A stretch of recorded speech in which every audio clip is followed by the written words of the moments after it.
ब्रह्मा का पिता है, कौन विष्णु की मां, शंकर का दादा कौन है, हमको दे बता। ये जानने के लिए कृपया सुनिए। जगत गुरु तत्वदर्शी संत रामपाल जी महाराज के अमृत वचन सर्व पवित्र धर्मों के पवित्र शास्त्रों के आधार पर। तीसरे दिन फिर ऐसा ही हुआ। बच्चा था, भूख से बहुत व्याकुल हो गया और कहा, भगवान जब तक आप भोग नहीं लगाओगे, मेरे माता पिता का आदेश है, आपका दास भी भोजन नहीं कर सकता। मुझसे अवश्य कोई गलती हुई होगी, क्योंकि मैं पूरी पूजा विधि से परिचित नहीं हूं। भगवान, बालक हूं, मेरी कोई त्रुटि है, क्षमा करो। आप भोग नहीं लगाओगे, मेरे माता पिता मुझसे नाराज होंगे, मुझे गुस्सा होंगे, और भगवान आप भोग लगाओ, मेरी त्रुटि को माफ करो प्रभु। अब तीसरे दिन जाकर के भगवान ने देखा कि बालक, वह पत्थर तो था नहीं, वो तो कुछ सुन नहीं रहा था, कुछ कर नहीं रहा था। अब कहते हैं 100 साल सिद्धर मैं करूं अपने जन के काज, स्वयं परमात्मा आए सूक्ष्म रूप धारण करके, और पत्थर की मूर्ति के हाथ ऐसे आगे को बढ़ा दिए, उनमें कटोरा पकड़ा, और नामदेव समझ रहा है कि पत्थर पी रहा है, और पी रहे थे भगवान सूक्ष्म रूप में। नामदेव की खुशी का कोई ठिकाना ना रहा। नहाया धोया, भोजन पाया। उनके माता पिता आए, उन्होंने तो आते ही पूछा कि बालक है, कहीं गलती से भोग ना लगाया हो भगवान को। पूछा, बेटा भगवान को, विठल भगवान को भोग लगाया था ना? उन्होंने कहा, माता जी भोग तो मैं प्रतिदिन लगाता था, लेकिन भगवान ने नहीं लगाया।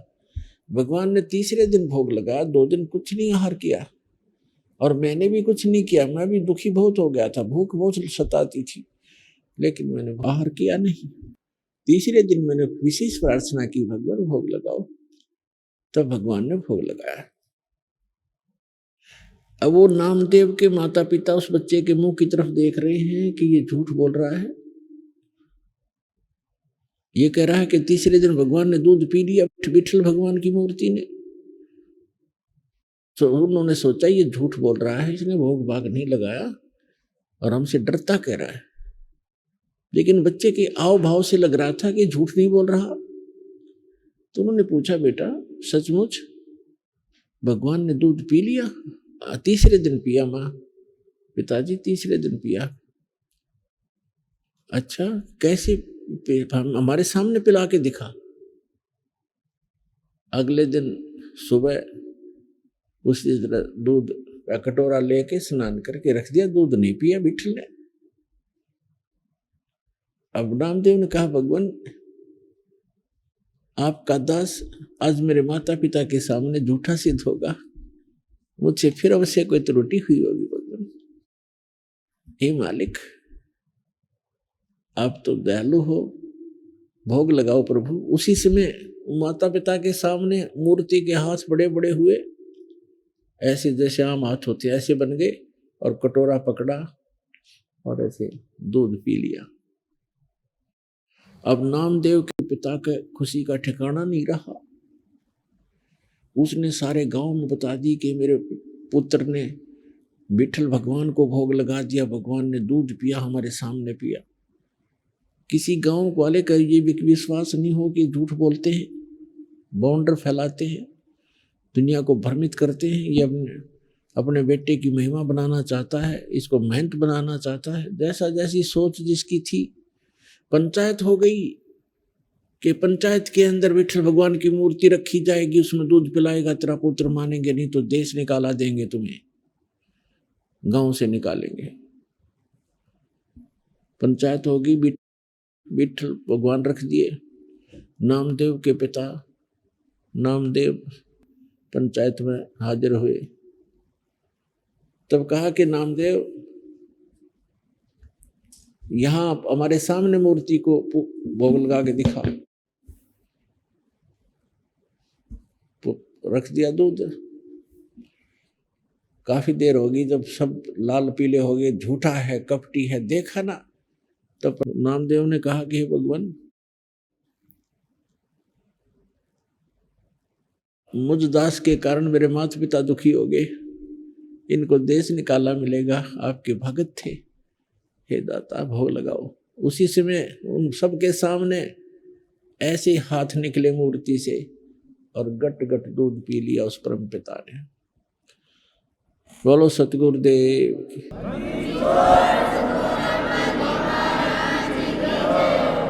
तो पुण्यात्माओं, ये न तो मूर्ति पी रही थी, भगवान ने जो कुछ किया कबीर भगवान ने किया, और उस अपनी प्यारी आत्मा नामदेव के लिए किया, क्योंकि पूर्व जन्म का भक्त था। अब वर्तमान में ऐसी लीलाएं भी नामदेव के द्वारा हो गई थी, बहुत महिमा के पात्र भी बन गए थे, लेकिन मोक्ष नामदेव जी का नहीं था। और भी बहुत सी, एक बार क्या बताते हैं, पहले झोंपड़ियां होती थी, सब जगह ही झोंपड़ी डाला करते थे, और वर्षा के सीजन से पहले उनको रिपेयर किया करते थे। हट के रूफ को, झोंपड़ी की छत को रिपेयर करते थे, सभी नई छान डालते थे उसके ऊपर, घास फूस की बना करके। नामदेव की माँ ने कहा कि बेटा, वर्षा का मौसम आने वाला है, उससे पहले आप अपनी झोंपड़ी की रिपेयर कर लो, इस पर छान डाल दो। जंगल से घास फूस काट के लाना होता था। नामदेव घास फूस काटने के लिए चला, एक कवाड़ी वगैरह साथ लिया जो काट के लाना था पेड़ों से। रास्ते में सत्संग हो रहा था, सत्संग में बैठ गया, सारा दिन मस्त रहा, फिर सेवा में लग गया। शाम हो गई, वो जो उद्देश्य था घास फूस लेने गया था वो नहीं ला सका, खाली हाथ आ गया। माँ ने पूछा, बेटा क्या बात रही, आज घास नहीं लाई? कि मैं कल लाऊंगा, आज मैं सत्संग में चला गया। वो 4 दिन का सत्संग था, उसने अगले दिन भी वैसे ही, उससे अगले दिन भी ऐसे ही। अब तीसरे दिन जब उसने सोचा कि आज माँ बहुत नाराज हो जाएगी, पिताजी भी गुस्सा होंगे, सत्संग जल्दी समापन हो गया, शाम थोड़ा सा समय रह गया, तो उसने सोचा जल्दी जल्दी कुछ घास फूस काट ही ले चलता हूँ, ना घर वाले नाराज होंगे, तो रोज सत्संग में जाता है, कुछ करता है नहीं। तो जल्दी जल्दी वो लगा काटने, और पैर में कुहाड़ी लग गई। जल्दी जल्दी में बौखला सी रहा था बेचारा, पैर में कुहाड़ी लग गई और पकड़ कर पैर बैठ गया। फूस जिसा काटा था वो भी नहीं ला सका। तो एक व्यक्ति आया, उसने उसके पट्टी बांधी, दवाई कुछ ऐसे घास फूस नचोड़ के उसके जख्म पर पट्टी बांध दी, बेटा हो जाएगा ठीक, कोई बात नहीं। अब नामदेव धीरे धीरे आ रहा है, तो उसको बहाना मिल गया कि आज माँ को कह दूंगा मेरे पैर के चोट लगी, कुहाड़ी लगी, इसलिए मैं कुछ नहीं ला सका, कल लाऊंगा, फिर ठीक हो जाऊंगा तब लाऊंगा। अब ठीक होने में टाइम लगना था, वर्षा आने वाली थी। तो जो ही क्या किया परमात्मा ने, नामदेव का रूप बनाया, उधर से एक कारीगर का रूप बनाया, हाथ ही डबल रोल किया, और वहां उसकी छान बिल्कुल नई डाल दी, झोंपड़ी ओके करके नामदेव के आने से 10 मिनट पहले खिसक गए भगवान। अब नामदेव ने को ध्यान अंधेरा सा हो गया था, माँ से जाकर कहने लगा, माँ आज मेरे पैर में ऐसे कुहाड़ी लगी, कल लाऊंगा माँ, आज मेरी हिम्मत नहीं बनी। तो उसने कहा, बेटा क्या हो गया, क्या क्या लगी कुहाड़ी रे तू, अब तो ठीक ठाक था। अरे अब तो तेरे साथ एक कारीगर था, और देख कितनी बढ़िया छान बनाई तुमने, ये पैर में कहाँ से लग गया, कब लग गया, कैसे लग गया। अब नामदेव का जब ऊपर ने दिमाग ऊपर को ध्यान गया कि सचमुच है तो बिल्कुल नई छान डाल रखी है झोंपड़ी पर। नामदेव माँ से पूछ रहा है कि कौन था, कैसे था, क्या कर गया। माँ कह रही है तेरा दिमाग खराब हो गया है, तू खुद था, तेरे साथ एक कारीगर था, अरे बेटा कितनी बड़ी छान बना दी, क्या लगा मेरे बेटा का। तो पुण्यात्मा नामदेव बैठ कर रोने लग गया कि माँ मैं निकम्मा बहुत हूं, यदि मैं पहले छान डाल लेता तो भगवान दुखी ना होते। परमात्मा आए थे माँ, ये मैं नहीं था, मैं तो ऐसे सत्संग में था, ये देखो मेरे पैर में चोट लगी है, मैं चल भी नहीं पा रहा हूं। तो पुण्यात्मा ऐसी भक्ति हम जब करेंगे तो भगवान हमारे साथ साथ रहेगा। जो बच्चा गऊ की नजर में यो साईं को संत और भक्तों के पीछे फिरे वो भगत वत्सल भगवंत। 100 छल छिद्र मैं करूं अपने जन के काज। तो इतना कुछ होते हुए भी भगवान फिर भी उनकी इतनी मदद कर रहा था, पर मोक्ष नहीं था नामदेव जी का। पुण्यात्माओं दास जो निर्णय करना चाहता है प्रत्येक सत्संग में उसको गहराई से सुना करो और उसके तह तक पहुंचा करो। एक रंका और वंका नाम के 2 पति पत्नी भगत थे। एक उनकी लड़की थी बंका, और तीनों बहुत अच्छे भगत थे। उसी समय नामदेव भी परमात्मा का शिष्य था, उन्हीं का साथी यानी गुरु भाई था। रंका बंका और वंका का, रंका वंका और बंका का, रंका बंका और वंका, वंका उनकी लड़की थी। और उस समय परमात्मा अनुसार, जैसे आप वेदों में भी दास ने बहुत बार प्रमाण दिया है कि परमात्मा 3 सतिथि में रहता है। एक सतिथि में सतलोक में रहता है, एक सिंहासन के ऊपर विराजमान है बहुत बड़े गुम्बद के अंदर, और एक रोमकूप में करोड़ सूर्य करोड़ चंद्रमा मिला दे ऐसे उनकी एक रोमकूप का प्रकाश है, पूरी बॉडी का कितना होगा। और दूसरी सतिथि में प्रत्येक युग में एक बालक का रूप धारण करके किसी सरोवर के अंदर कमल के फूल के ऊपर आकर विराजमान होता है। सहस्री आते, सहस्री फिर यहाँ लीला करते हैं, तत्वदर्शी संत की भूमिका करते हैं, और एक जनसाधारण की तरह एक जीवन जीकर एक लीला करके सहस्री चले जाते हैं।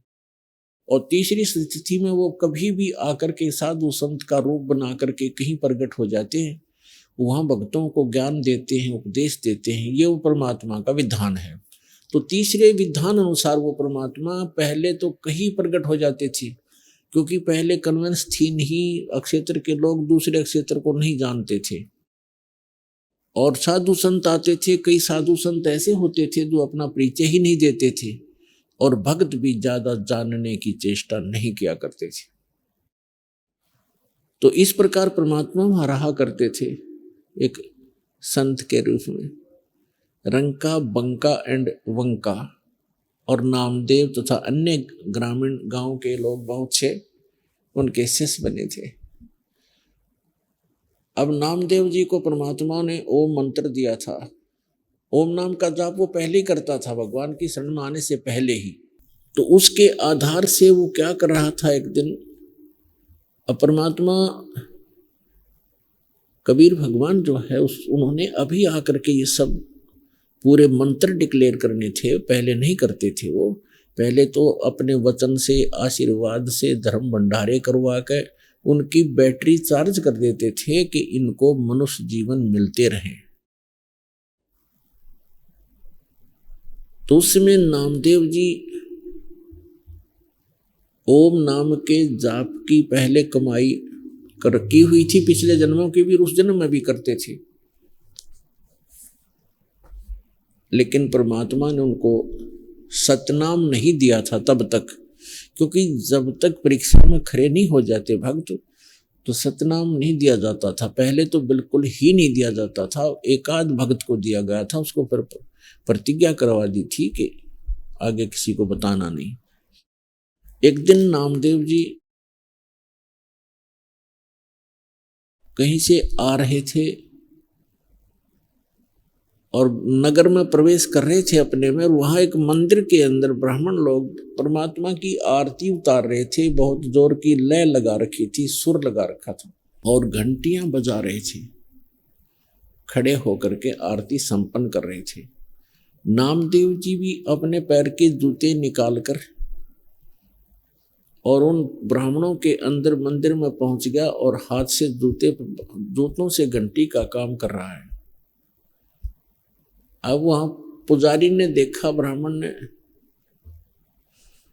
कि एक छोटी जाति का समेत जूतों के हमारे बीच में आ गया है। पहले मंदिरों में छुआछात बहुत ज्यादा थी, और जूता हाथ में हो फिर तो बहुत ही बुरा होता था। नामदेव जी को पकड़ के मंदिर के पीछे पटक दिया एकांत में, कि तब तक आरती हो लेगी, इसको पीछे कर देते हैं पिछवाड़े में। परमात्मा ने वो मंदिर ही घुमा दिया। नामदेव की तरफ तो मंदिर का मुख हो गया, जैसे पड़े पड़े भी ऐसे अपने जूते बजा रहा था जैसे घंटी बजाते हैं, और पंडितों के पीछे की तरफ हो गया पीठ भगवान के मंदिर की। इतना कुछ होने के बाद भी उनके अकल में ठिकाना नहीं आई कि ये महापुरुष है, और तुम फॉर्मेलिटी करते हो।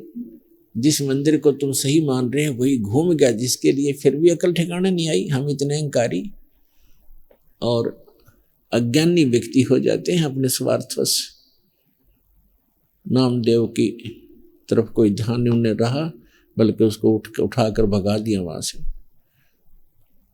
अगले दिन क्या देखता है, नामदेव गया वहां रंका वंका की झोपड़ी पे। उस दिन वो अकेली लड़की विराजमान थी घर पे। नामदेव ने पूछा, बहन कहाँ गए आपके माता पिता? बहन ने कहा कि वो लकड़ियां लेने गए हैं जंगल से भाई, लकड़ी बेच कर आएंगे फिर रोटी खाएंगे। तो आप क्या कर रहे हो? नामदेव ने पूछा, आप क्या कर रहे हो? लड़की ने बताया कि मैं गुरु जी के हाथ का चोट लग गई कल, उसके लिए पट्टी बना रही हूं। और नामदेव, भाई कुछ ध्यान कर, तू कुछ आगा पीछा नहीं देखता है, भगवान को दुखी मत कर ज्यादा। गुरु जी को कल तेरे मंदिर को घुमाने गए थे भगवान गुरु जी, और उनके हाथ में चोट लग गई। कल तू वहां क्यों, क्या मतलब था तेरा जाने का उस मंदिर में जो भगवान ने मना कर रखा है कि इन मंदिरों में कुछ नहीं है, और तू फिर भी वहां पहुंच गया है? तेरी इज्जत रखने के लिए गुरु जी का हाथ का चोट लग गई, वो मंदिर फेरा था। अब वो उसका यकीन नहीं हुआ कि गुरु जी तो वहां दिखाई नहीं दे रहे थे कहीं पर भी। कहने लगी कि कब जाएगी गुरु जी के पट्टी बांधने? कभी जा रही हूं, आ मेरे साथ। नामदेव साथ गए। गुरु जी के दोनों हाथों को लड़की ने पट्टी बांध दी। तब नामदेव चरणों में गिर गया कि भगवान गलती होगी हमसे, हे परमात्मा आगे से ऐसी गलती नहीं करूंगा, मैं आपकी मर्यादा रखूंगा। परमात्मा ने कहा, बेटा जब तक भक्ति ठीक नहीं करोगे और मर्यादा में नहीं रहोगे, ठीक है भगवान तो साथ रहेगा, भगत के काम भी करता रहेगा, लेकिन मोक्ष से वंचित रह जाओ। एक दिन क्या हुआ कि रंका बंका की स्थिति बहुत खराब थी, बीमार हो गए, लकड़ी भी तोड़कर नहीं ला पा रहे थे। 1-2 दिन आहार को भी हो गए थे। फिर तीसरे दिन वो लकड़ी तोड़ने के लिए चले थे। जंगल से लकड़ियां तोड़कर लाते थे, बेचकर रोटी खाते थे, भक्ति करते थे। नामदेव ने भगवान से कहा, गुरुदेव से, कि गुरुजी आपके भक्त रंका और बंका बहुत ज्यादा निर्धन है, थोड़ा धन दे दो उनको। परमात्मा बोले, भाई धन तो दे दूं पर वो लेना नहीं चाहते। उनको पता लग गया है कि ये धन अच्छा नहीं है, असली धन वो इकट्ठा कर ही रहे हैं। कबीर सब जग निर्धना धनवंता ना कोय, और धनवंता सो जानिए जिस पर राम नाम धन होए। नामदेव बालक था, बालक बुद्धि हमारी, हम तो भगवान के साथ रहें तो भी अपनी बुद्धि का प्रयोग हम करते ही रहते हैं। नामदेव ने कहा कि भगवान कुछ तो दे दो, क्यों ना लेंगे, बहुत दुखी है, 2 दिन तो रोटी खाई होगी उनको। आज लकड़ी तोड़ने गए हैं बेचारे। परमात्मा बोले चल मेरे साथ। तो भगवान ने एक थैले में जेवर भर लिए, जेवर आभूषण सोने के अच्छे 1 किलो 2 किलो के लगभग, और रंका बंका जंगल से लकड़ी तोड़कर आ रहे थे, रास्ते में डाल दिया। वो थैला खाली करके एक झुंड की आड़ में दोनों बैठ गए, गुरुदेव और नामदेव। आगे आगे आगे आगे रंका जा रहा था, उसका पति। बंका थोड़ी पीछे आ रही थी 100 फुट दूरी पर। धीरे धीरे, वृद्ध थे, कमजोर भी थे शरीर से, सिर पे लकड़ियां थी, धीरे धीरे आ रहे थे। तो रंका ने पहले देखा सोना पड़ा है बहुत घना, पीछे देखा अपनी पत्नी की तरफ कि कहीं उसके मन में दोष ना आ जा, औरत को गहने बहुत प्रिय होते हैं। तो उसने क्या चाहा, पैर से उसको मिट्टी डाल दूं सोने पर, ताकि पत्नी को दिखाई ना दे, कहीं इस या नीयत खराब ना कर ले, भक्ति बिगड़ जाए इसकी। अब उसकी पत्नी ने दूर से देखा कि पति खड़ा क्यों हो गया, क्या कर रहा पैर से, क्या दिक्कत आ गई उसको। तो उसने ध्यान से देखा कि तो सोने के ऊपर मिट्टी डाल रहा है। वह समझ गई, कहने लगी चलो जी चलो, क्यों मिट्टी पर मिट्टी डाल रहे हो, चलो चलो क्यों मिट्टी पर मिट्टी डाल रहे हो। तो वो चल पड़ा, किसने देख तो लिया ही। अब वो भी आगे छोड़ के नौके नु चलेगी आगे को, नहीं उठाया उस सोने को कि भाड़ में जाओ ऐसा सोना। परमात्मा कहते हैं कबीर इतना दीजिए जा में कुटुंब समावे, साईं इतना दीजिए जा में कुटुंब समावे, हम भी भूखे ना रहती थी ना भूखा जावे। कबीर सब जग निर्जना धनवंता ना कोई, धनवंता सो जानिए जिस पर राम नाम धनोए। अब फिर परमात्मा ने कहा बता भाई कैसे दूं इसको, नामदेव कैसे दूं इनको, बोल। परमात्मा ने कहा नामदेव तेरी अकल ठिकाने नहीं आई अभी तक। जो स्थिति आज इन भक्तों की है तेरी पता नहीं कब बनेगी बेटा, और जब तक इस स्थिति में नहीं आ लेगा तब तक भक्ति मोक्ष प्राप्ति नहीं हो पाओगी तेरी। अभी तो आप संसारिक सुखों को प्राप्ति और दूसरों को प्राप्ति के लिए ही प्रार्थना करते रहते हो। इन सब घटनाएं को देख करके एक बार फिर, क्योंकि परमात्मा के साथ रहने से कुछ सिद्धियां, कुछ पूर्व जन्म की सिद्धियां आ जाती हैं।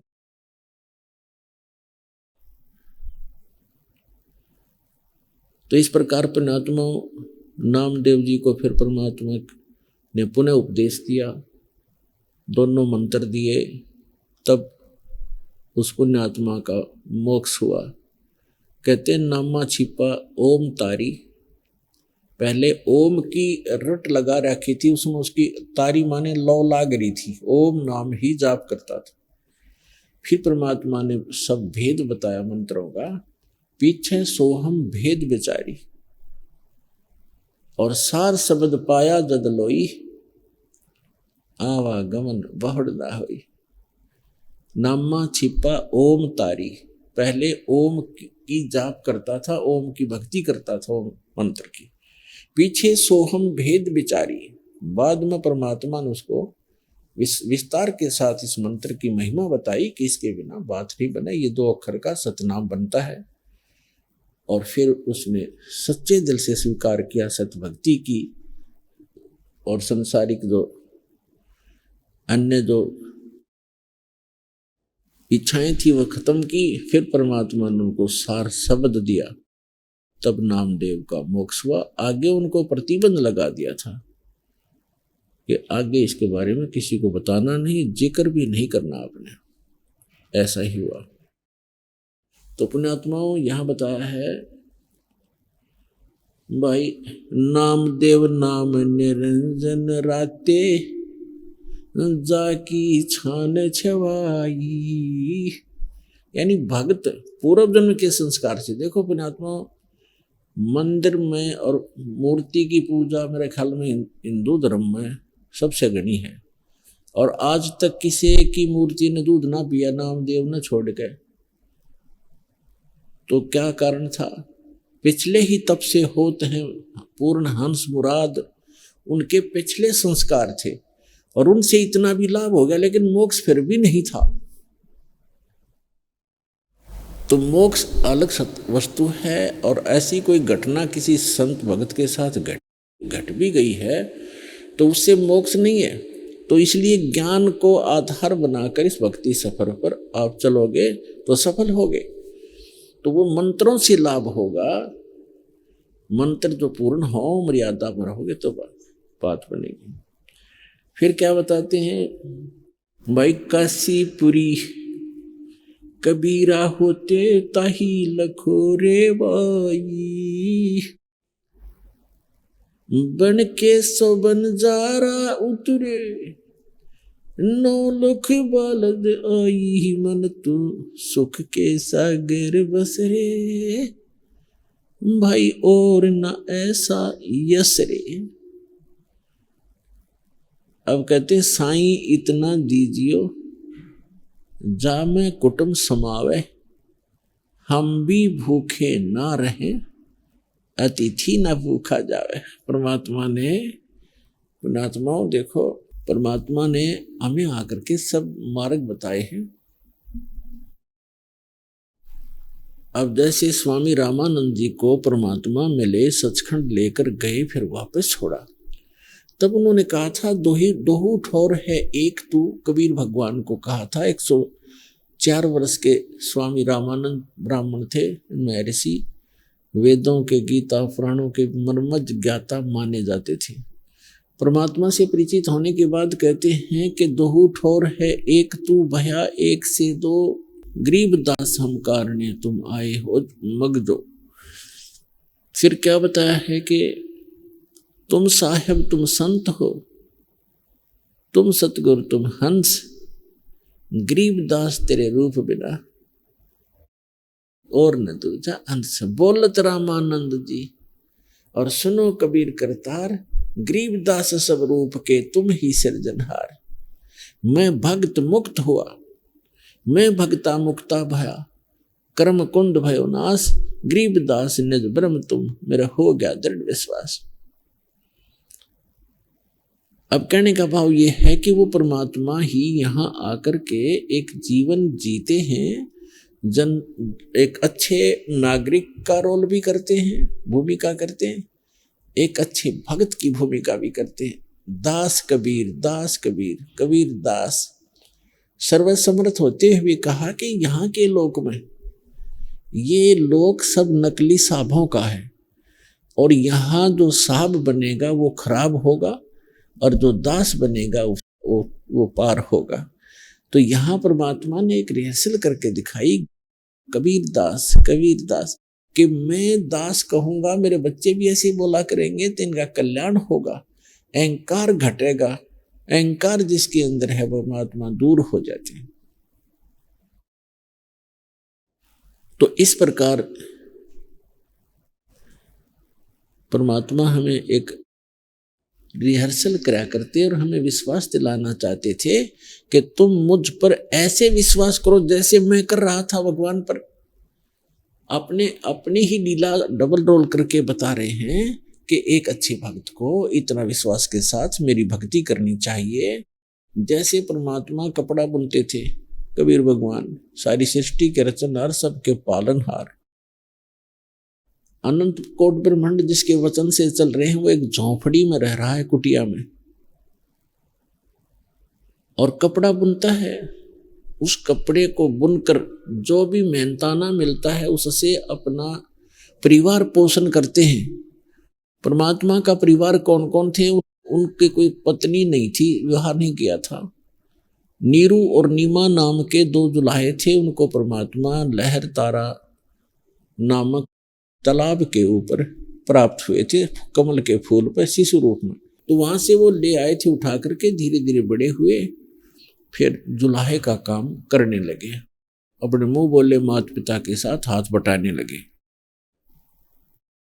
और 2, एक लड़का और एक लड़की, ये दोनों मृत जीवित किए थे भगवान ने।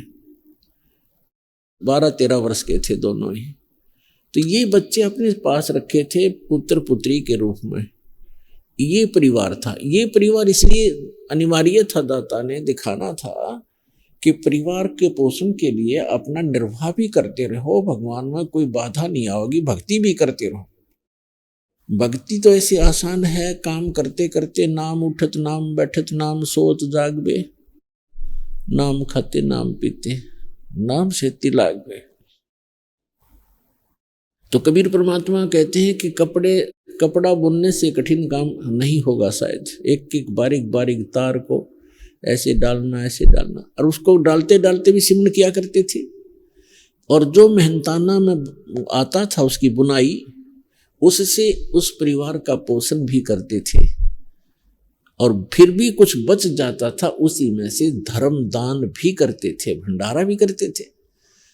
तो परमात्मा कहते हैं देते को हर देत है, जहाँ तहाँ से आने, ना दिया वो मांगते फिरो फिर परमात्मा सुने ना कान। कबीर साहब कहते चिड़ी चोंच भर ले गई नदी न घटो नीर, दान दिए धन घटे नहीं कह रे साहिब कबीर। तो इस प्रकार परमात्मा कहते हैं कि दान अवश्य करना चाहिए। जैसे आप मंत्र जाप करते हैं, मंत्र जाप तो समझो बीज है आपका,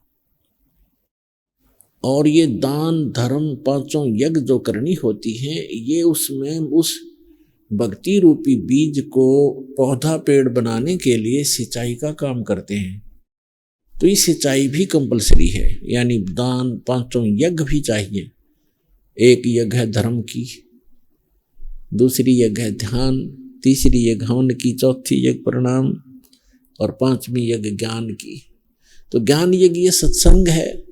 धर्म यज्ञ आप पैसा देते हो, दान यहाँ भंडारे होते हैं, लाखों लोग बच्चे भूखे बूढ़े दूर से आते हैं बुजुर्ग, क्योंकि यहाँ कोई खाना खाने नहीं आता, व्यक्ति भगवान के लिए आता है। और भगवान के लिए जो आता है वो भक्त होता है, और भक्त को जो खाना सुविधा दी जाती है, जैसे यहाँ सारी सुविधाएं हैं, कोई मैट की, कोई पंखे की, पानी की, बाथरूम की, नहाने की, धोने की, खाने की सारी सुविधाएं हैं। तो भगत के लिए जो सेवा लगती है वो अन्य, वैसे तो द्वार पे कोई भी व्यक्ति आ जाए उसको खाना खिलाने से लाभ होता है, लेकिन भगत को और भी, भगत से और भी ज्यादा लाभ होता है। तो यहाँ जितने भी आते हैं सतभक्त सत्साधक आते हैं, दुखी व्यक्ति आते हैं, तो यहाँ भंडारा चल रहा होता है, आते आत्मा तृप्त होती है, सब समस्याएं समाप्त हो जाती हैं। तो ऐसा आपका किया हुआ दान बहुत घना लाभ देता है आपको। तो इसलिए कहते हैं एक यज्ञ है धर्म की, दूसरी यज्ञ है ध्यान, और तीसरी यज्ञ हवन की।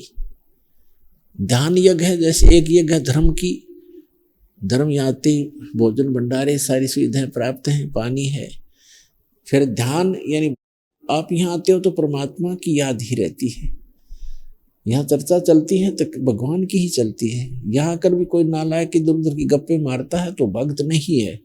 अभी वो बालक है या पहली दूसरी कक्षा का बच्चा तो इधर उधर की बातें कर सकता है, जो प्रथम दूसरी तीसरी बार आया हो। तो उसके साथ बड़े पुराने भक्तों को चाहिए, एक दो बात उसकी सुने, कोई दुख बताता है दुख सुने, फिर उसको बतावे, फिर कहे भी अपना मंत्र कर, मंत्र से लाभ होता है, गुरुजी बताते हैं, भक्ति करते रहो। तो यहाँ आओगे तो मालिक का ही ध्यान रहेगा। ये ध्यान यज्ञ है, हठ योग नहीं है। और तीसरी यज्ञ हवन की, यहाँ पर जोत जलाई जाती है भगवान के लिए, वो हवन यज्ञ कहलाता है, वो हवन यज्ञ है। और चौथी यज्ञ प्रणाम, यहाँ सब प्रणाम करते हैं भगवान को, अहंकार टूटता है आपका और आपको बहुत घना पुण्य मिलता है प्रणाम यज्ञ से। और पांचवी यज्ञ जो ज्ञान की है, ये अध्यात्म मार्ग का ज्ञान यहाँ पर दिया जाता है, सत्संग सुनाया जाता है।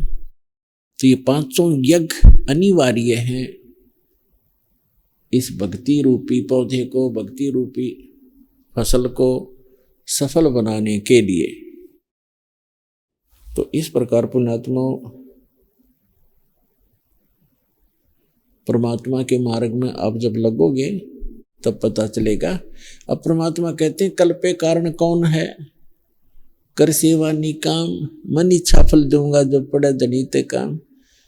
आप भक्ति करते रहो, जो मर्यादा बताई है उस मर्यादा का पालन करते रहो। संसार की तरफ मत देखो। संसार की तरफ देखोगे भक्ति पर नहीं चल पाओगे, आप अपना उद्देश्य भूल जाओगे। संसार के चोचले नहीं देखने हमने, चाहे वो कुछ भी ड्रामा करते हैं। अब विवाह शादी के अंदर संसारिक लोग बहुत बड़ा कुछ करते हैं, डांस करते हैं, डीजे बजाते हैं, पैसा खूब खर्च करते हैं, लड्डू मिठाई बना करके खूब वो दिखाते हैं अपनी महिमा। तो परमात्मा कहते हैं इस तरह के जो परंपराएं हैं विवाह की, फिर आगे लेन देन की, ये भक्तों को अच्छा नहीं लगता। भक्ति मार्ग में बाधक है ये, और भगवान रुष्ट होता है। जैसे आपने देखा कि पहले दिन डीजे बजा रहे थे, लड़के का विवाह था, अगले दिन बारात जा रही थी, लड़का भी मर गया, 4-5 और मर गए उसी गाड़ी में, दुर्घटना में। पहले डीजे बज रहा था, अब वहां पर द्वाथड़ बज रहे हैं, टक्कर मार रहे, हाहाकार मच रहे। अब बजा ले डीजे, खा के ये डीजे। परमात्मा से डर कर रहे, कदम कदम फूक कर रखे, और भगवान प्रसन्न रखना पड़ेगा हमने। अगर इस गंदे लोक में जीना है तो जिस तरह भगवान प्रसन्न रहे उसी तरह अपना रहो, और फिर ये दुर्घटनाएं भी टलेंगी। साथ देगा भगवान आपका और आपके बच्चों का। तो इस प्रकार हमने ये बकवादे नहीं करनी है। साधु भक्त को अच्छा नहीं लगता है, आम समाज कुछ भी करता रहे उसकी तरफ नहीं देखना हमने। ना दहेज देना है ना लेना है, क्योंकि ये हमारे संस्कार उलझते चले जाते हैं, ये कभी निपटेंगे नहीं। फिर हमने खत्म करना इन संस्कारों को। और जो हम अपने बच्चे को धन दे दिया, राम नाम का भक्ति दे दी, इससे बड़ा कोई धन नहीं है। उसका सदा साथ देगा भगवान। जहाँ दुख होगा खड़ा पाओगा परमात्मा, और कोई भी हानि होगी उसको बचाएगा भगवान।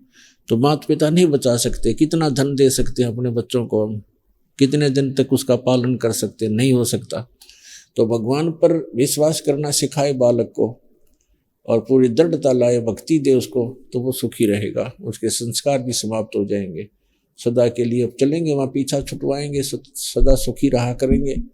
वहाँ कोई काम नहीं। जैसे आप यहाँ आते हो, यहाँ क्या काम है आपको? नहाओ धो, रोटी खाओ, भजन करो, बड़ा बड़ा भोजन मिलता है। तो ऐसे सतलोक के अंदर है। यहाँ तो गंदा लोक है, यहाँ तो और भी समस्या शरीर में, कोई बीपी हाई कर दे लो, कोई बुखार हो गया, खांसी होगी, सिर में दर्द हो रहा है, या कोई टेंशन होगी। वहाँ तो ये भी नहीं है। और फिर वहाँ रहा करोगे ना, वृक्षों के नीचे बैठे ठाठ से ग्रुप के ग्रुप बैठ के बतलाया करोगे, भगवान की चर्चा कराया करोगे। वहाँ कोई काम में कोई नहीं। और भोजन की इच्छा हो तो भी जाओ भंडारे में खाओ, बुरे भंडारे भगवान के सामूहिक लगे रहते हैं। वहाँ पर कई स्थान ऐसे हैं जब पिकनिक मनाने जाते हैं, वो भंडारे सामूहिक चलते मिलते हैं। कोई अभाव नहीं किसी प्रकार का। घर पर आओगे, अपने घर हैं तुम्हारे, वहाँ पर छोड़ के आए हुए हो, वहाँ आपके सब पकवानों से भरे हुए भंडारे हैं। तो पुण्यात्माओं, इस गंदे लोग तो निकलन की सोचो तुम। यहाँ तो जाना पड़ेगा, एक दिन छोड़ना भी पड़ेगा। आज चाहे आप कितना ही यहाँ व्यवस्थित बने बैठे हो, या आपकी भूल ही साबित होगी एक दिन। चाहे आपकी कोठी है, कार है, बैंक बैलेंस है, खूब सारी सुविधाएं हैं, लेकिन कल उकचुक हो जा, कैंसर हो जा बॉडी में, बता, खाक सुविधाएं, ये जहर दिखाई देगा ये सारा धन।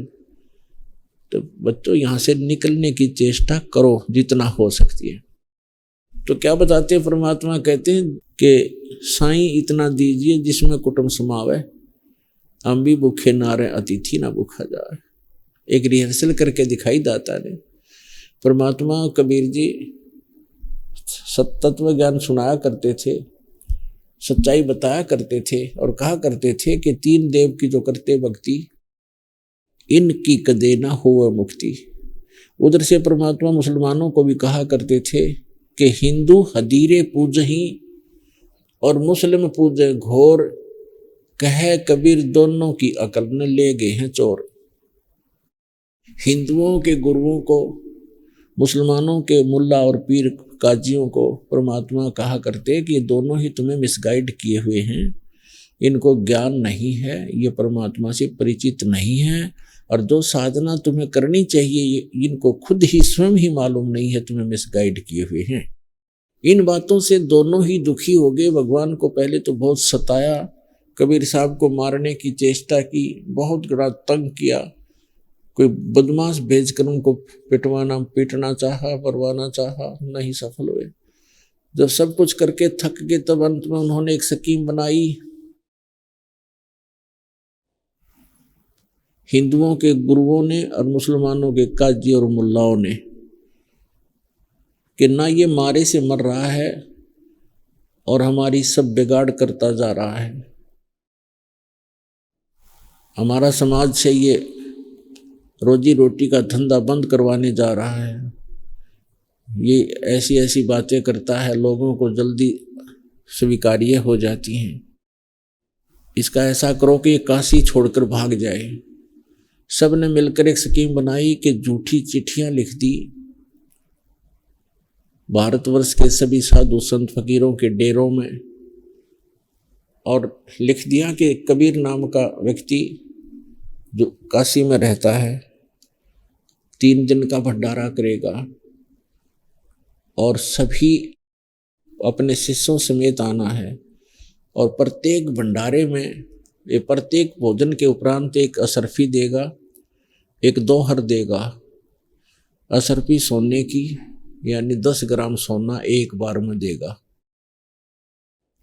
और एक दोहर बहुत अच्छा सुंदर कंबल टाइप होती थी, पहले खद्दर की होती थी, दोहर सबसे अच्छा कंबल माना जाता था, सबसे अच्छा, तो दोहर देगा और सभी आना।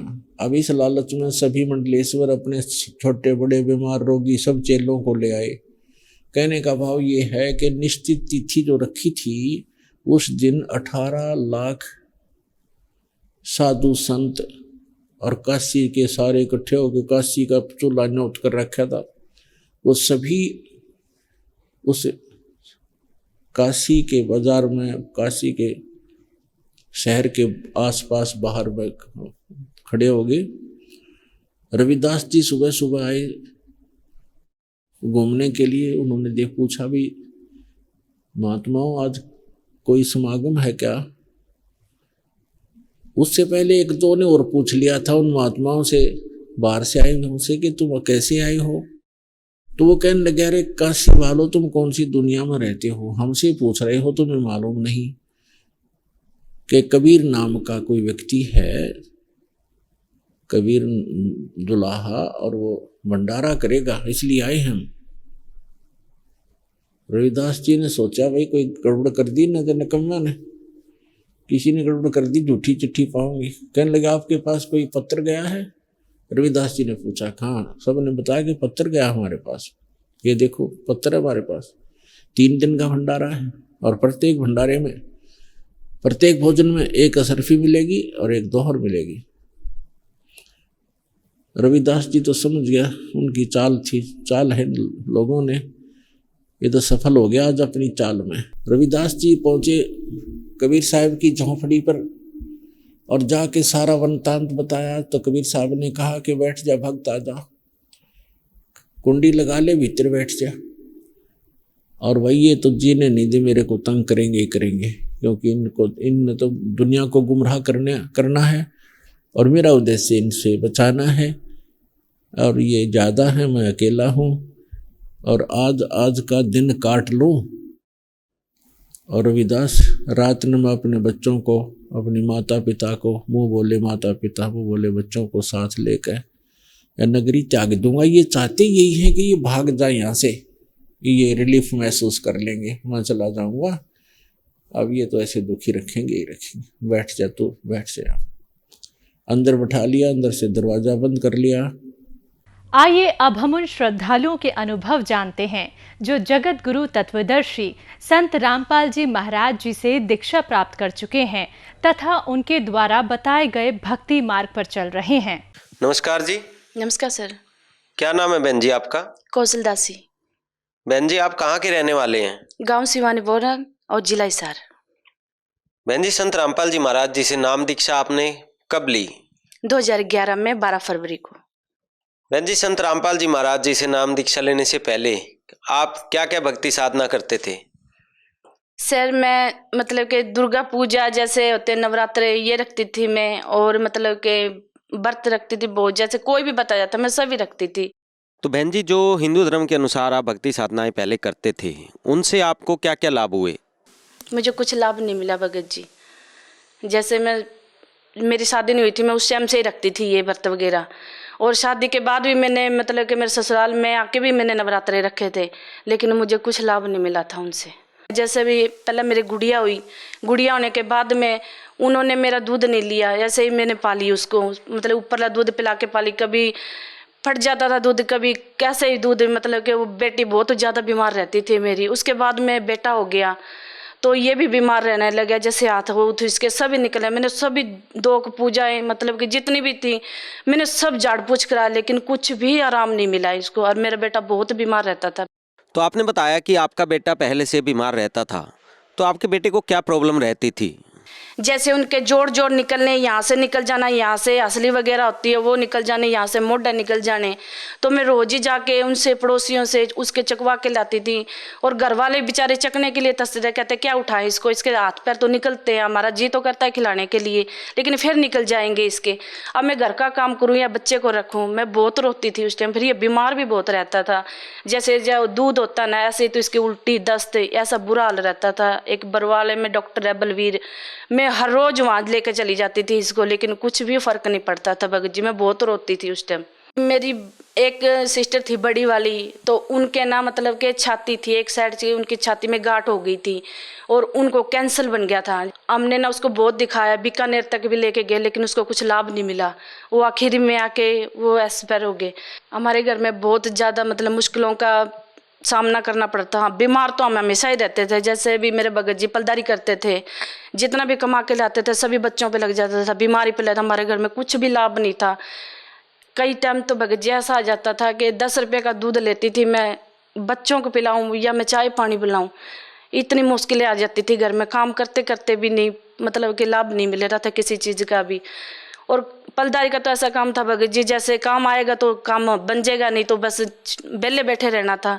अब 2 बच्चे हो गए, कोई काम नहीं था, और ऐसे कर करके टेंशन भी बहुत, घर में कैस भी बहुत रहती थी। ऐसे एक दूसरे के साथ में खिंचातानी भी बहुत ज़्यादा रहती, परिवार में भी आपसरी में रहती थी। जैसे लड़ाई झगड़ा भी बहुत ज़्यादा रहता था। तो बहन जी, जैसा कि आपने बताया कि आपके परिवार में संत रामपाल जी महाराज जी से जुड़ने से पहले बहुत परेशानियां थी। आपकी सिस्टर को कैंसर हो गया, आपके साथ परेशानी रहती थी, आप बीमार रहते थे, आपकी गुड़िया हुई वो भी बीमार रहती थी, आपका बेटा था वो भी बीमार रहता था, और साथ ही साथ आर्थिक स्थिति भी आप लोगों की बहुत खराब थी। तो इन सब समस्याओं से जूझते जूझते संत रामपाल जी महाराज जी के बारे में आपको जानकारी कहाँ से मिली? संत रामपाल महाराज जी की जानकारी, जैसे मेरे चाचा जी थे, उन चाचा जी की प्रेत बाधा थी, तो वो पहले आए थे परमात्मा की शरण में। आने के बाद में फिर उन्होंने मम्मी को बताया भी ऐसे ऐसे करके, जैसे मेरे बेटा हुआ था भी उसका जलवा पानी भरवाना था, तो वो मना कर गए थे कि हम नहीं आएंगे आपके यहाँ पर भाई, जैसे हमने तो नाम ले लिया। तो मैंने बोले मैं खाना तो खाओगे? कह रहे थे नहीं हम खाना नहीं खाएंगे भाई, हमने तो नाम ले रखा है। तो बस तो हमें पता नहीं था इस चीज़ का, तो आ तो गए थे लेकिन उन्होंने खाया पिया कुछ नहीं था। और उसके बाद में फिर चाची जी आए हमारे पास में, चाचा जी मतलब के मालिक की चर्चा करने लगे पापा के साथ में। फिर मम्मी भी चली गई, करी मैं देख के आऊँगी। फिर उन्होंने नाम दीक्षा ले ली। आने के बाद में फिर वो बताने लगी भी ऐसे ऐसे करके कि आप बहुत वहाँ पर परमात्मा आए हुए हैं और आप चल के तो देखो भी बच्चा बीमार रहता है, शायद ठीक हो जाए वहाँ जाने से बाद में। मैं कहा मैं नहीं जाऊँगी, वे तो कहते हैं सभी देवी देवता छुड़वाते हैं, और मैं तो शुरू से भी देवी देवताओं की पूजा करती आ रही हूँ। तो कह रही थी एक बारी जाके तो देख ले, क्या फिर देख लेना। मैं कहा चल ठीक है, अगर आप कह रहे हो तो भाई मैं चल पड़ूंगी आपके साथ। सतलोक आश्रम बरवाला में मम्मी मेरे को साथ लेके गई, मेरे भगत जी को लेके गई साथ में, भाई आप चलो और वहाँ देखो, आपके समझ में आए तो नाम ले लेना, नहीं मना कर देना। मैं ठीक है मम्मी, में हम चल पड़े। हम 2 चले गए, मैं और मेरे भगत जी साथ में। हमको शाम को सत्संग सुना संत रामपाल महाराज जी का। फिर हम सुबह आ गए, क्योंकि मेरे को तो बच्चे को मेडिकल में लेके जाना था, भाई ठीक नहीं था ये। आ गए तो वहाँ से दवाई दुआ के मैं घर पे आ गई। तो 2 दिन देखा मैंने, 4 दिन बच्चा तो बिल्कुल ही ज़्यादा डाउन होता जा रहा था। और मेरा तो ऐसे हो रहा था, मैं ये इसको क्या हो रहा है, ना तो इसके हाथ पैर सेट हो रहे हैं, ना इसके मैं उल्टी दस्त बंद हो रहे हैं। तो फिर मम्मी जी कहने लगी, पापा जी भी, क्या बेटा आप ऐसे करो, आप एक बारी आश्रम में चले जाओ और आप आपकी मम्मी ने नाम ले रखा ना, आप वहाँ से नाम लेके देख लो एक बारी। तो मैंने कहा मैं ठीक है पापा जी, मैं कहा अगर आप बोल रहे हो तो मैं कहा मैं संत रामपाल महाराज जी से दीक्षा ले लूँगी, पर लूँगी जब मेरा बच्चा ठीक हो जाएगा अच्छी तरह से। तो पापा जी बोले चलो आप ठीक है, आप ले लो नाम दीक्षा तो ले हो जाके और देखो आप अगर आपको फ़ायदा लगता है तो मैं और मेरे भगत जी हम दोनों ही आ गए। आने के बाद में मैंने मतलब कि 2011 12 फरवरी को परमात्मा से संत रामपाल महाराज जी से दीक्षा ली। जिस टाइम परमात्मा दर्शनों के लिए आ रहे थे और हमने मालिक से अरदास लगाई, मैंने मखा मालिक ये बच्चा है, इसके हाथ पैर निकलते हैं सारे ही और उल्टी दस्त इसके दूध बरगे लगे हुए हैं मालिक, मखा ये ठीक नहीं रहता बच्चा। परमात्मा हंसकर बोले बेटा मर्यादा में रहना, इसके कुछ नहीं होएगा। तो उस दिन का दिन है और आज का दिन है, परमात्मा की दया है इस बच्चे पे, ये बिल्कुल ठीक है और मालिक की दया से मुझको लाभ बहुत मिले हैं। आप परमात्मा किसको संबोधित कर रहे हैं? संत रामपाल महाराज जी को। संत रामपाल महाराज जी परमात्मा हैं और उन्होंने बच्चे को ठीक किया है। उन्होंने जैसे हमारे घर में कैसे रहती थी, नाम लेने के बाद में सब कुछ ठीक रहने लगा, अच्छा लाभ मिलने लगा हमें। जैसे भगत जी काम करके आते थे, पैसे लाते थे, पैसे भी जुड़ने लगे, बीमारियों से बचे हम। और भगत जी एक प्लाट था जैसे हमने लेना था, भगत जी कह रहे थे भी एक प्लाट लेंगे, तो मैंने गुरुजी से प्रार्थना लगाई, मैं कहा गुरुजी प्लाट लेना। गुरुजी ने कहा बेटा पैसे हैं, मैं कहा नहीं गुरुजी, कह रहे नहीं लेना प्लाट, तो हमने नहीं लिया। तो फिर उसके बाद में मैं हमेशा प्रार्थना करती थी परमात्मा मैंने एक छोटा सा प्लाट दुआ दो अलग से, तो मालिक ने वो भी मेरी प्रार्थना पूरी करी। जैसे भी मतलब कि एक प्लाट था हमारे पड़ोस में ही, वहाँ पर ना आदमी गोली खा के मरे हुए थे उस प्लाट के अंदर। उस प्लाट से सभी को डर लगता था, जैसे तीन चार बार किसी को लेके छोड़ रखा था वो प्लाट सर जी। तो हमने भगत जी ने एक दिन मेरे को बोला कि हाँ आप एक प्लाट ले लें आप। मैं कहा कौन सा जी? करे सामने ही है। कहा हाँ अगर आप कहो तो। मैं कहा चल ठीक है ले लो। मैं कहा आप जी अगर मालिक चाहते हैं तो हमने 165 में वो प्लाट ले लिया। तो भगत जी आप मानोगे नहीं, इतना सुख दिया उस प्लाट में। आज ना वो प्लाट के नाम से जो लोग डरते थे ना, उस प्लाट में जो आदमी तीमी मरे थे ना, वो पड़ोसियों के चले गए। जिस दिन मैंने पेमेंट करी उसी दिन मैंने जोत लगा दी परमात्मा की उस प्लाट में। तो वो पड़ोसियों के जाके ना यानी कि कहने लगे, क्या उस लड़की में बोलने लगे कि उसे पूछा ना भैया ऐसे रहती भैया आप कौन हो? कह रहे भैया हमारा कहा उन्होंने आपका नाम बताया दोनों ने, भैया वो आदमी तिमी है कि वो आपका घर है, तो आप हमारी बेटी में क्या कर रहे हो? कह रहे नहीं। कहा वो हम वहाँ नहीं जाएंगे, वहाँ तो संत रामपाल महाराज जी बैठे हैं, अब हम उस घर में नहीं जा सकते। तो उन्होंने हमें बताया भैया ऐसे ऐसे करके। कहा भैया आपके घर में संत रामपाल महाराज जी है और वो यहाँ आए थे ना जो उनसे गोली खा के मरे थे, वो इस लड़की में बोले थे कह जाके। तो आज उस घर के पे आप देखोगे ना भगत जी परमात्मा ने इतना कर रखा है उसको। एक छोटी सी दुकान के लिए मैंने प्रार्थना लगाई थी, मैं कहा मालिक मैंने छोटी सी दुकान करनी है भगत जी को, अगर आपकी दया हो तो। परमात्मा बोले ठीक है बेटा कर लो। जब हमने वो दुकान करी भगत जी, आज उस दुकान इतनी टॉप से चल रही है वो दुकान, और अच्छा घर बन गया वो वहाँ पर। अब सभी का दिल लगता है वहाँ पर आके भगत जी। जैसे सभी कहते हैं भाई यहाँ पर तो डरते थे लोग लिकड़ते हुए, और आपका तो परमात्मा ने ऐसी सुन रखी है, तो आज इस घर में आकर इतना दिल लगता है क्या बहुत ज़्यादा। मैं ये परमात्मा संत रामपाल महाराज जी की दया है। और जैसे भगत जी लाभ मैं आपको बताऊँ, जैसे मेरी बहन थी मेरे साथ में, उनकी शादी हुई थी, मेरे 2 बच्चे थे और उनके पास नहीं थे।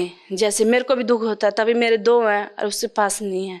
जैसे डॉक्टर को वगैरह दिखाया लेकिन नहीं हो उसको, वो उदास तो रहती थी। वैसे मैं भी क्या कर सकती थी। तो मैंने उससे बोला मखा बहन तू भी नाम ले ले, परमात्मा दया करेंगे। मखा आप विश्वास करना मखा मालिक पे, ये सब कुछ कर सकते। मैं अपना देख बेटे की तरफ देख, ये बेटा भी तो ठीक है। तो भगत जी उसने नाम ले लिया। नाम लेने के बाद में परमात्मा ने उसको 3 बच्चे दिए मालिक ने अपने कोटे से। मालिक ने आज उस बहन के पास 3 बच्चे और इतनी भक्ति करते मालिक इतने सुख दे हमें। और वो उसी का घर वाला मेरी बहन जिसके साथ में शादी हुई है, वो गाड़ी लेके जा रहा था भगत जी, और गाड़ी पलट गई। पलटने के बाद में खाई में गिर गई गाड़ी, और उसमें सत्संग लगा रखा था उसने। फोन आया कैसे ऐसे गाड़ी पलट गई। तो भगत जी मेरे को घर छोड़ के कह रहे हम वापसी जा रहे। मैं कहाँ जा रहे हो आप? क्या कोई नहीं गाड़ी खराब हो गई वहाँ जा रहे हम। मैं ठीक है भगत जी। जब मेरे को बाद में पता चला भी ऐसे ऐसे करके उनकी गाड़ी खाई में गिर गई थी, तो मैं मालिक से प्रार्थना लगा थी, मालिक आप तो सुख देते हो परमात्मा, पर ये इतना बड़ा ये कैसे हो गया परमात्मा? जब वो वापसी आए ना तो मैं भाज के गई उसके पास, वो हंसने लग गया धुना। मैं बोली, मैं भाई तेरे को चोट तो नहीं आई? कह रहे नहीं नहीं भाभी मेरे को चोट नहीं आई, मैं तो ठीक हूँ। क्या खाई में मैं इस तरह चले गया, आगे कुत्ता आ गया था और वो गाड़ी के ब्रेक नहीं लगे, वो एक साइड पे पलट गई। तो अंदर का मालिक का सत्संग चल रहा था और उसने ना अंदर से ही राड चक्के और शीशा तोड़ के वो बाहर निकले है। बाकी सारे पड़ोस के जितने भी थे वहाँ देख रहे थे, वो सभी भाज के आए भी इसमें गाड़ी में जो आदमी था वो नहीं है। जो देखा नहीं, बोले नहीं मेरे को कुछ नहीं हुआ, मैं ठीक हूँ। और परमात्मा की दया से सत्संग चल रहा था अंदर में, तो गाड़ी का शीशा तोड़ के बाहर आ गया क्या, और दूसरी गाड़ी में भर के ले आएंगे कपास के। तो भगत जी मालिक ने हमें यहाँ भी बहुत सुख दिया, परमात्मा ने बचाया हमको।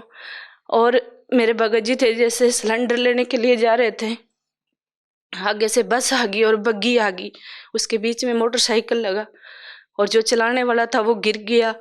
और मेरे भगत जी को कुछ भी नहीं पता, मेरे भगत जी तो आराम से बैठे और उसको बाद में बोल रहे कि भाई तू गिर क्यों गया? कर भाई आगे से बग्गी में लगे, इस साइड बस आ गई और मैं गिर गया क्या। और मेरे भगत जी आके बता रहे आज मालिक के शरण नहीं होता तो मैं पता नहीं क्या हो जाता। और रात को उनको सपने में भगवान दिखाई दिए, कह रहे मैं समुद्र में डूब रहा था, परमात्मा ने मेरे को हाथ पकड़ के निकाला। तो सवेरे उनके साथ में ये हादसा हो गया कि आज मालिक ने मुझे बचाया है। परमात्मा की दया देगा, आज मालिक की शरण में है ना, तो हर दुख से हम टल रहे हैं, मालिक बचाने। तो इसी को भगवान कहते हैं। भगवान सर जी हमने इतनी पूजा पाठ की जैसे कोई अंत नहीं है। मैं बहुत पूजा करती थी शुरू से ही और मेरे को कोई लाभ नहीं मिल रहा था। जिस दिन से मालिक से जुड़ी हूँ उस दिन से पता लगा मेरे को सुख। आज मालिक ने मुझे इतना सुख दे रखा ना, परमात्मा ने, कि मैं बता नहीं सकती भगवान के कितने सुख गिनाऊं मैं आपको। बेटा जैसे आज बेटा भी मेरे साथ में है भगत जी, और परमात्मा की दया वो खेल कूद में सब चीज़ों में भाग लेता है। परमात्मा की दया से बिल्कुल ठीक रहता है। बहन जी, आपने बताया कि संत रामपाल जी महाराज से नाम दीक्षा लेने से पहले आपकी बहन के कोई संतान नहीं थी, लेकिन संत रामपाल जी महाराज जी से नाम दीक्षा लेते ही उनको 3 संतानें प्राप्त हुई और आपके बेटे की जो परेशानी थी उसकी हड्डियां जो थी वो खुद ब खुद डिसलोकेट हो जाती थी, वो भी संत रामपाल जी महाराज से नाम दीक्षा लेने के बाद बिल्कुल ठीक हो गया। इसके अलावा आपके पति का एक्सीडेंट हुआ, लेकिन संत रामपाल जी महाराज जी ने आपके पति को खरोंच तक नहीं आने दी और उन्हें भी जीवन दान दिया। आपके देवर की गाड़ी भी खाई में गिरी, लेकिन संत रामपाल जी महाराज ने उन्हें भी जीवन दान दिया। तो अगर ये कहें कि संत रामपाल जी महाराज ने आपके घर में, आपके परिवार में सुखों की बारिश ही कर दी है, तो ये कहना बिल्कुल भी गलत नहीं होगा। तो बहन जी, जो श्रद्धालु आज आपको सुन रहे हैं उन्हें आप क्या संदेश देना चाहेंगे? सर जी जो भी आज मेरे को देख रहा है, मैं तो यही कहती हूँ संत रामपाल महाराज जी की शरण में आइए। और देख तो सकते हो जी, जैसे मैं हूँ, मैं कितनी दुखी थी, जैसे मेरे भगत जी पलदारी करते थे और कितना दुख था, हमारे घर में क्लेश रहता था बहुत ज़्यादा, सभी दुखी थे। और मालिक से संत रामपाल महाराज जी से नाम दीक्षा लेने के बाद में हमें बहुत सुख हुए हैं। तो मैं तो यही चाहती हूँ जैसे मुझे मालिक ने सुख दिए हैं आप भी ले सकते हो पर संत रामपाल महाराज जी से जुड़कर। बहन जी, संत रामपाल जी महाराज जी से जुड़ने के लिए क्या करना होगा?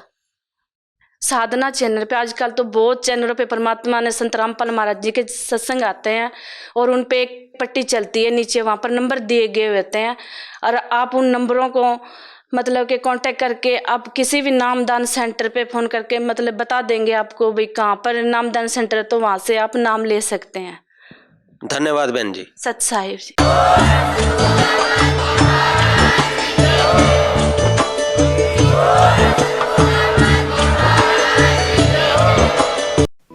आप सुन रहे थे जगत गुरु तत्वदर्शी संत रामपाल जी महाराज के मंगल प्रवचन। अधिक जानकारी के लिए संपर्क करें।